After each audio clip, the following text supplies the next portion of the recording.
Thought I unpaused you, but it wasn't even recording, so we're doing this again. Okay, water of crystallization. So, formal definition, the fixed number of water molecules chemically attached to each formula unit of a crystalline salt. So that sounds a little bit scary, but the main takeaways here are that we are talking about salt in its crystal form, and we are talking about the fact that we've got water molecules attached to that salt in its crystal form.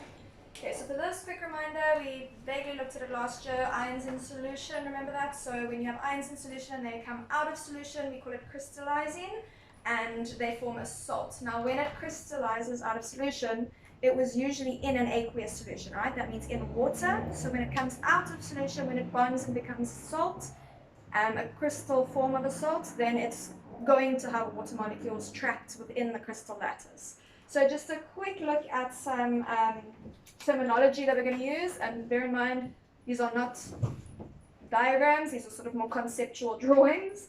Okay, so we're going to have, that's our crystal form salt. We call a salt in its crystal form when it has water of crystallization trapped inside. We call that salt a hydrous or a hydrated salt. Okay, so when we have salt in its crystal form with water of crystallization trapped within it, we call that a hydrous or a hydrated salt. So this here is our water of crystallization. Okay. Now, if you want to remove the water of crystallization, fairly straightforward. We know how to dry something, right? You just add heat and it will dry. That means you'll evaporate the water out. So if we take our hydrous salt, meaning there's water trapped in the lattice, and we add heat, we're going to be left with gaseous water, right? Our water of crystallization will evaporate and will, oopsie, that's not water, sorry. We'll have water in its gas form, and then we will also have our salt left over, and our salt will now no longer be in a crystal form. We'll have powdered salt, okay? And this salt we now call anhydrous, okay? An just basically means not, the prefix that means the opposite of what this word means. So anhydrous means not hydrous or dehydrated salt.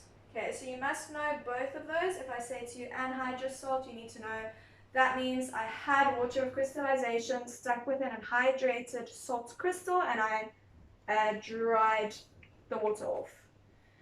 Okay, so what this will look like if we have a real crystal, let's look at copper sulfate, most common one.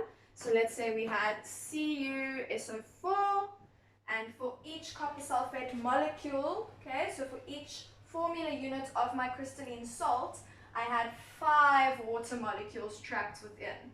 That's what it would look like, okay? So they'd give you the compound formula, a little full stoppy to show you that this is now not part of the salt, but it is bonded to the crystal, and then how many molecules of water you have followed by H2O to show you it's water of crystallization. So if we were to take this and dry it, okay, if we were to take this, add heat, dry it, we'd end up with 5 molecules of water in the gaseous phase, as well as 1 copper sulfate molecule in the, solid phase. It would be in the powder form. Okay, so what we're going to do, let's actually just use this example. Okay, and let's determine the percentage of water of crystallization in here. Okay, so we know the formula.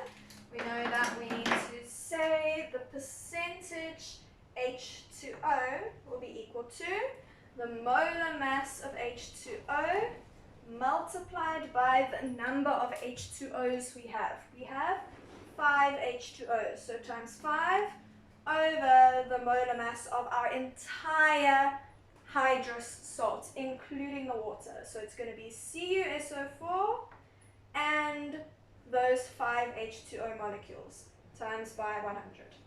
Okay, now here again, if you wanted a little side calculation to determine the molar mass, you can, but now it's not necessary. We can actually just do it in here because we only need to use it once. The reason I did it on the side in the previous one is because we needed that number 3 different times. Okay, so I'm just going to do it in here. So, molar mass of H2O, we're doing, 1 times 2 plus 16, and that whole thing needs to be multiplied by 5. And then at the bottom, we need a long line. Okay, copper is, I wrote it down, 63,5 I've got. Again, I'm not sure what your periodic tables say, just bear with me if mine's slightly different. So 63.5 plus, for sulfur is 32, plus 4 times oxygens is 16, plus 5 times waters, and waters is 2 times 1 plus 16. Okay, and we're going to take that whole thing and multiply by 100. So we're going to have 18 times 5, over 63.5 plus 32 plus 4 times 16 plus 5 times 18.